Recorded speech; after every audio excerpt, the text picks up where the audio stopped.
Здравствуйте, Чалбатский государственный университет имени Бикмата Усмонова, Чалбатский колледж, преподаватель начальной военной подготовки Макамбаев Исмаил Джакипович, студентка КМШТ-20 Ергешева Айтунук. Тема «Военная служба». Это особый вид государственной федеральной службы.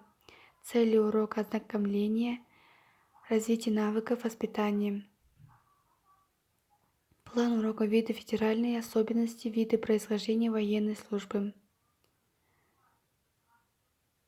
Оно делится на два типа. Это военная служба и гражданская служба. Гражданская служба. Не обязательность, военная служба обязательность по Конституции и федеральным законам. Виды военной федеральной государственной службы.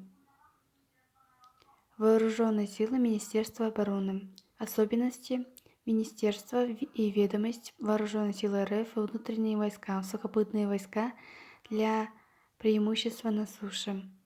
Военно-воздушные силы служат для охраны воздушных границ.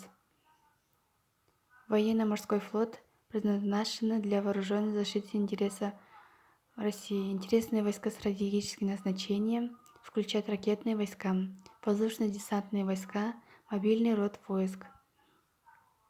Внутренние войска РФ служат для охраны государственных объектов.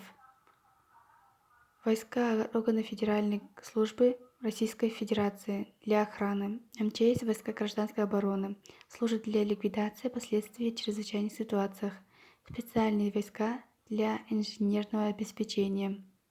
Федеральная служба безопасности для осуществления деятельности по следующим направлениям. Виды военно-федеральной государственной службы: пограничные вооруженные силы, внутренние войска,